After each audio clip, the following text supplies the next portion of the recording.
Hello everyone. आपको पता है कि इंडियन एयरफोर्स की तरफ से इंटेक 1 2026 के अंदर अग्निपथ स्कीम का नोटिफिकेशन जारी हो चुका है।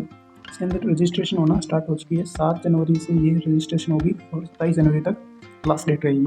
तो आप जल्दी से जल्दी जाके इसका रजिस्ट्रेशन कर लीजिए। और आपको जो जो डाउट्स हैं, जैसे कि इसकी एलिजिबिलिटी क्या है, एज कहाँ तक रहेगी और एजुकेशन क्वालिफिकेशन क्या होगी, कौन कौन से बच्चे इसमें एग्ज़ाम फॉर्म भर सकते हैं और फिजिकल क्या होगा, किस किस किस स्टेप से ये पेपर होगा, वो सभी आपको। और जो नए नए चेंजेस हुए हैं अभी, जैसे कि स्टेट वाइज कट ऑफ पहले नहीं थी, अब स्टेट वाइड कट ऑफ लगेगी जो मेन एग्ज़ाम होगा उसमें।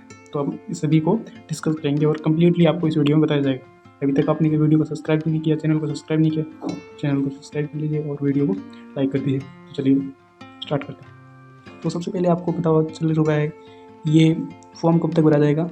7 जनवरी से 27 जनवरी तक भरा जाएगा। और इसके जो एग्ज़ाम होगा ऑनलाइन एग्जामिनेशन, तो फेज़ 1 का वो होगा 22 मार्च को। ठीक है। तो उसके बाद और आपका एज क्या रहेगी, इसकी एलिजिबिलिटी क्या रहनी चाहिए, मतलब नॉर्मल एलिजिबिलिटी क्या हो सकती है आपकी फॉर्म भरने की। तो आपके पास पहला होना चाहिए कि आपकी एज होनी चाहिए 1 जनवरी 2005 से 1 जुलाई 2008 के बीच में होनी चाहिए। मतलब ना तो इससे पहले होनी चाहिए, ना तो इसके बाद होनी चाहिए। ये आप पहले ही गौर कर लीजिए इस बात को। 1 जनवरी 2005 से 1 जुलाई 2008 के बीच में या उसी उन 2 डेटों पर भी हो सकती है आपकी रेट। और आपकी उम्र 17.5 से 21 के बीच में होनी चाहिए। और आप अनमेरिड मेल कैंडिडेट या फीमेल कैंडिडेट होने चाहिए। ठीक है। और आपको कोई भी फीमेल यदि प्रेग्नेंट है तो वो उसके लिए एलिजिबल नहीं है। ठीक है। तो ये आपका एग्ज़ाम होगा 22 मार्च को, ऑनलाइन एग्जामिनेशन हो जाएगा। एजुकेशन क्वालिफिकेशन क्या रहेगी, अब देखिए इसमें हम वैसे तो इंडियन एयरफोर्स ऐसे नहीं कहता कि एक्स वाई ग्रुप ऐसे कुछ होता है। ये हमने 2 बना रखे हैं। एक्स ग्रुप वो होता है जो साइंस वाले बच्चे जिसमें फॉर्म फिल करते हैं वही पेपर दे सकते हैं, जिसके बाद साइंस या मैथ्स होती है। और वाई में होते हैं जो सभी बच्चे, चाहे वो साइंस का हो, चाहे बायोलॉजी का हो, चाहे आर्ट्स का हो, कॉमर्स का हो, किसी भी स्ट्रीम से उसने 12th की हो। ये डिपेंड करता है उसका, ये नहीं करता कि वो किस स्ट्रीम से है। ठीक है। तो इसके अंदर जैसे कि साइंस वाले बच्चे, साइंस वाले जिनके पास साइंस सब्जेक्ट है वो एक्स ग्रुप के अंदर आते हैं, और जिनके अदर देन साइंस तो वो आते हैं वाई ग्रुप के अंदर। तो साइंस के लिए चाहिए आपको 12वीं के अंदर आपके पास फिजिक्स या chemistry, physics math and English होनी चाहिए, वो भी 50% मार्क्स से। और इंग्लिश में भी एग्रीगेट 50% मार्क्स होने चाहिए। और अदर डिप्लोमा आपने किया है जिसमें अंदर ये बाकी क्वालिफिकेशन हो, जिसमें भी इंग्लिश मैंडेटरी नहीं है। ठीक है। और अदर देन साइंस वाले जिन्होंने किसी भी स्ट्रीम से 12th किया हो, 10+2 किया हो या इक्विवेलेंट कोई भी डिग्री की हो, और इंग्लिश में उनके एग्रीगेट 50% मार्क्स होने चाहिए और बाकी वालों में एग्रीगेट 50% मार्क्स होने चाहिए। और आपने यूटी से भी किया हो, कोई अदर कोर्स किया हो तो भी चलेगा। इसके अंदर और आपके जैसे कि आपको बताया गया है कि मैथ्स भी होनी चाहिए, फिजिक्स होनी चाहिए और केमिस्ट्री, फिजिक्स और मैथ होनी चाहिए आपके पास। और मेडिकल, आपको मेडिकल स्टैंडर्ड को भी पास करना होता है, जैसे कि हाइट हो गई, चेस्ट हो गया। तो उसमें क्या है कि हाइट क्या होनी चाहिए मेल बॉयज़ कैंडिडेट के लिए 152 सेंटीमीटर होनी चाहिए। पहले 152.5 था, अब 152 सेंटीमीटर है। और फीमेल के लिए भी 152 मिनिमम 152 है, और मेल के लिए मिनिमम 152 है। और जो फीमेल्स हिली एरिया से आती हैं उनके लिए 147 है, और जो लद्दाख वाली रीजन से आते हैं उनके लिए 150 सेंटीमीटर ये रखीगी। और यदि आप इन एरिया से आते हैं तो आपके पास जो आपका सर्टिफिकेट होता है, डोमिसाइल सर्टिफिकेट, वो होना मैंडेटरी है, वो भी ऑथराइज होना चाहिए आपका।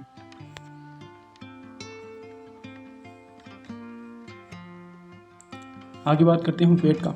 वेट आपका जो इंडियन एयरफोर्स ने बता रखी है कि आपकी एज के अकॉर्डिंग आपका वेट कितना चाहिए, वो चार्ट आप जाके इंडियन एयरफोर्स की वेबसाइट पर चेक कर सकते हैं। और चेस्ट कितनी होनी चाहिए, मेल कैंडिडेट की 77 सेंटीमीटर होनी चाहिए चेस्ट, एक्सपेंशन के साथ 5 सेंटीमीटर होना चाहिए। और फीमेल की भी एक्सपेंशन 5 सेंटीमीटर का होना ज़रूरी है। ये फीमेल में भी आपके पास 5 सेंटीमीटर का एक्सपेंशन होना मैंडेटरी है। और डेंटल में आपके 14 पॉइंट होने चाहिए। ये क्लियरली लिखा हुआ है कि डेंटल में आपकी 14 पॉइंट तो माने मिनिमम 14 पॉइंट होने चाहिए। अभी डेंटल कंडीशन गुड होनी चाहिए, नोट भी एक्सीलेंट भी ज़रूरी नहीं है, लेकिन गुड होनी चाहिए डेंटल कंडीशन। यदि आपको ये मेडिकल और हाइट वगैरह में कोई कन्फ्यूजन है, एज में भी कन्फ्यूजन है, तो आप मुझे कमेंट करके बता सकते हैं कि कौन कौन सी चीज़ में आपको ज़्यादा दिक्कत आ रही है, तो उस बारे में आपको क्लियरिटी से समझा दूंगा। मुझे वो एयरफोर्स की जो चार्ट दिया है उसके अकॉर्डिंग मैच करके। डेंटल पॉइंट का भी आपको बता दूंगा कैसे डेंटल पॉइंट काउंट किए जाते हैं। उसके बाद आपकी टैटू नहीं होना चाहिए अपर साइड। ठीक है। और आपका आई विज़न क्या होना चाहिए, हाई विजन आपका 6/12 हो सकता है जो एक्चुअल विजुअल है, और 6/6 आपको करेक्शन के साथ एकदम सही दिखना चाहिए। और हाइपर मायोपिया और मायोपिया आपका हाइपर मायोपिया प्लस 2 डायोप्टर होना चाहिए, और मायोपिया 1 डायोप्टर हो सकता है, और इनको एडजस्टमेंट करके प्लस माइनस 0.5 डायोप्टर हो सकता है। तो आपका लेसिक को तो इन्होंने कम्प्लीटली कहा है कि लेसिक तो होना ही नहीं चाहिए। यदि आपने किसी ने लेसिक कराया है तो वो एक्सेप्टेबल नहीं है, वो पहले से रिजेक्ट कर देंगे इसको तो क्लियरली मना किया है इन्होंने।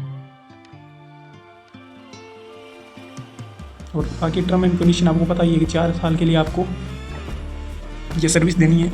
उसके बाद आपको आपकी एक्सेलेंसी आपके वर्क के अकॉर्डिंग आपको इंडियन एयरफोर्स में एक्सेप्ट कर लीजिएगा। जो नहीं भी अच्छा कर पाएगा उसे 5 साल या 4 साल के बाद लीव दे दी जाएगी, और आपको कोई एक्स सर्विसमैन का टैग नहीं दिया जाएगा। आपको सेवानिधि कंपनसेशन दिया जाएगा 11 लाख को आपको, जो क्लियरली देख सकते हैं आपको अप्रोक्सीमेटली 10 लाख और 4,000 कुछ ऐसा है, 10.04 लाख का जो सेवानिधि पैकेज दिया जाएगा। और आपकी सैलरी आप कंप्लीटली देख सकते हैं, आपको उसका एक स्क्रीनशॉट भी ले सकते हैं। क्या लिखा हुआ है आपको जो भी सैलरी 30,000 फर्स्ट ईयर दिया जाएगा, सेकंड ईयर 33,000 दिया जाएगा, थर्ड ईयर 36,000, पहले 35,000 37 कर दिया इन्होंने, तो वो 40,000, फोर्थ ईयर 40,000 दिया जाएगा। इनमें से कट के आपको इतना फर्स्ट ईयर 21,000 मिलेगा, सेकंड ईयर 23,000 मिलेगा, फोर्थ ईयर थर्ड ईयर 25,000 मिलेगा, और चौथे साल आपको 28,000 रुपये मिलेगा। और अलाउंस एंड बेनिफिट्स अलग अलग हो सकते हैं आपके, वो तो कम्प्लीटली अलग होता है। ये बेसिक पे के अकॉर्डिंग है आपको। फिर आपको एक सर्टिफिकेट दिया जाएगा, आप अग्निवीर स्कीम के अंडर इनरोलमेंट हुआ था, आपने वहाँ क्या क्या सीखा, और आपको एक्स सर्विसमैन का कोई टैग नहीं दिया जाएगा। और अब आपको बताते हैं कि एग्जामिनेशन आपका किस तरीके से होगा, कौन से फेज़ के अकॉर्डिंग कैसे कैसे एग्ज़ाम। फर्स्ट होगा आपका फर्स्ट फेज़ का एग्ज़ाम जो कि होगा कम्प्लीटली ऑनलाइन टेस्ट होगा, जिसके अंदर 100 क्वेश्चन आएंगे, कम्प्लीटली 100 नहीं आएंगे, जैसे आपको बताता हूँ। तो फर्स्ट जो होगा एक पेपर होता है एक्स ग्रुप के लिए, तो होता है साइंस सब्जेक्ट्स वाला, जिसके अंदर फिजिक्स आती है, मैथ आती है एंड इंग्लिश आती है, वो होगा 60 मिनट का। और अदर देन साइंस जिनमें 45 मिनट का पेपर होता है, जिसमें इंग्लिश और आगे आती है, यानी रीजनिंग, जनरल अवेयरनेस, ये दो चीज़ें बना के, जैसे रीजनिंग वाला कुछ पॉइंट आ गया, जनरल अवेयरनेस जैसे जीके वाला, जीएस वाला, उसमें से कुछ क्वेश्चन आएंगे। और इन्हीं दोनों को कंबाइन करके एक और पेपर होता है, जैसे कि आपको पता होगा, अपने पहले कोई पेपर दिया जैसा होगा, तो पहले एक्स ग्रुप का फर्स्ट शिफ्ट में एक्स ग्रुप है, यानी जिन्होंने सर एक्स ग्रुप चूज़ किया है तो उनका एक्स ग्रुप वाला होगा। उसके बाद जिन्होंने वाई ग्रुप चूज़ किया है तो उनका वाई ग्रुप वाला। और एक शिफ्ट में, यानी दिन में 3 शिफ्ट होगी, तो 2 शिफ्ट में तो अलग अलग होगा, और एक शिफ्ट में आपका कंबाइन पेपर होगा। जिन्होंने बोथ चूज़ किया है एक्स एंड वाई, तो उनका पेपर होगा 85 मिनट्स का। उसके अंदर सभी आएंगे, फिजिक्स, मैथ आएगा, इंग्लिश आएगा, रीजनिंग आएगा, जनरल अवेयरनेस आएगा। प्रत्येक सही क्वेश्चन के लिए आपको 1 मार्क दिया जाएगा, और प्रत्येक गलत क्वेश्चन के लिए 0.25, यानी 1/4 होगी आपकी माइनस मार्किंग। आपको फर्स्ट फेज के लिए एग्जामिनेशन होगा, तो उसमें आपको एक कलर प्रिंट आउट निकाल के ले जाना अपने एडमिट कार्ड का, और उस पर जो सील लगेगी, यदि आपने फर्स्ट फेज पास कर लिया, शॉर्ट लिस्ट हो गए सेकंड फेज के लिए, तो जो स्टाम्प लगा हुआ, सिग्नेचर किया हुआ है उस एग्जामिनर का, वही आपको सेकंड फेज के लिए एग्जामिनेशन पर ले जाना होगा। यहाँ पर क्लियरली मेंशन किया हुआ है, जिसमें लिखा हुआ है colour print out of phase second का ले जाना ही है, साथ में फेज फर्स्ट का भी ले जाना है। फेज सेकंड में जो डिटेल्स हैं वो ज़्यादा डिस्कस नहीं किएंगे, उसके बारे में एक अलग से डिटेल वीडियो बनाया जाएगा। तो इसमें ज़्यादा आपको पहले फर्स्ट फेज के लिए ध्यान रखना है। उसमें आपका जो एडमिट कार्ड होता है, जिस पर सील लगती है, स्टाम्प लगती है, वो साइन होता है वहाँ पर, एयरफोर्स वाले जो करते हैं ऑफिसर, वो ध्यान रखना है आपको। अगले फेज में आपका एग्जामिनेशन पास होने के बाद अगले फेज में ज़रूरत पड़ेगी। आगे फेज सेकंड के लिए आप ये चीज़ें बाद में डिस्कस कर सकते हैं, अभी तो आपके लिए ज़्यादा ज़रूरी नहीं है।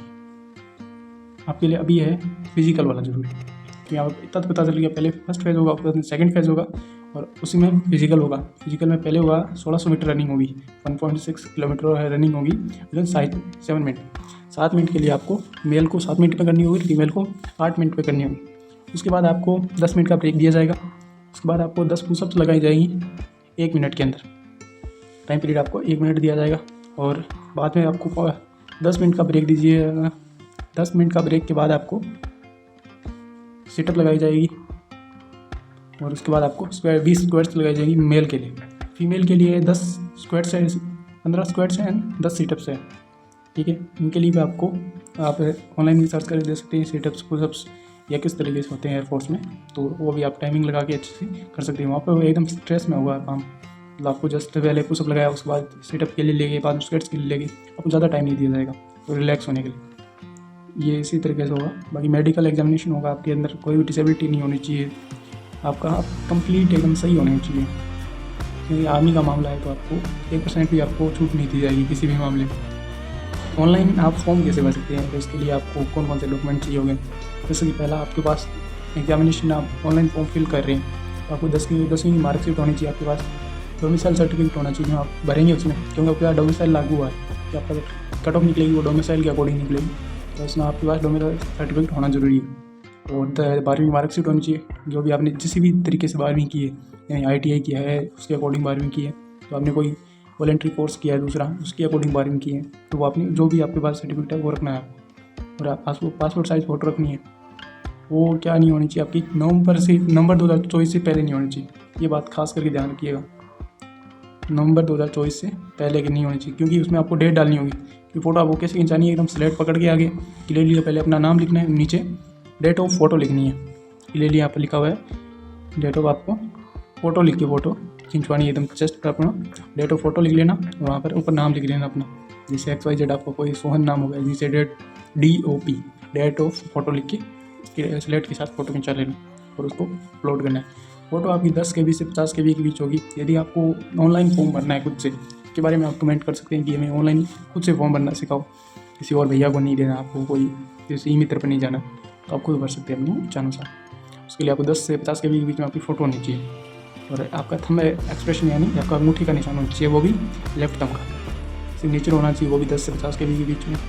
और यदि आप छोटे हैं 18 साल से, तो माता पिता का कंसर्न सर्टिफिकेट होता है, जैसे ये उसमें उनका थंब एक्सप्रेशन या सिग्नेचर इमेज लगा सकते हैं। आपकी 550 रुपये फीस होगी विथ GST, इसमें आपको GST भी साथ में होगी इंक्लूडेड, प्लस GST होगी। इसके बाद यदि आपने मल्टीपल टाइम उसको भर दिया है फॉर्म को, तो आपको रिफंड भी मिल जाएगा। यदि आपने एक ही फॉर्म के लिए 3-4 बार फीस भर दी है, तो आपको फॉर्म फीस भी वापस मिल जाएगी। और आपके पास एक ईमेल ID जिस पर आपका एडमिट कार्ड आएगा, और आपका एक मोबाइल नंबर होना चाहिए। आपके पास अपना आधार कार्ड नंबर, जिन स्टेट्स में आधार कार्ड नहीं होता, और कोई वैलिड ID होनी चाहिए। यही आपके लिए इंस्ट्रक्शंस है। ध्यान रखिएगा, यदि आप किसी ईमेल से भराते हैं फॉर्म, तो ध्यान रखिएगा कि उसको जो मेल ID दे रहे हैं वो अपनी दें, ना कि उसे कह देना कि खुद की ना लगा ले। तो यदि कोई भी आगे आपने एग्ज़ाम क्लियर कर लिया, तो आगे आपको डिफ़िकल्टी आएगी, बार बार उसकी मेल ID पर जो भी मेल आएंगे, एडमिट कार्ड आएगा, कॉल लेटर आएगा, तो उसकी मेल ID पर आएगा, तो अपनी मेल ID से भरें। और ऑनलाइन फॉर्म आप खुद भर सकते हैं, इसके लिए मेरे को बता दीजिएगा, आपको प्रोसेस भी मैं अच्छे से समझा दूँगा। तो आपको वीडियो कैसा लगा तो कमेंट कीजिएगा, और अच्छा लगा तो लाइक कीजिएगा, और चैनल को सब्सक्राइब जरूर कीजिएगा। धन्यवाद, मिलते हैं अगले वीडियो में।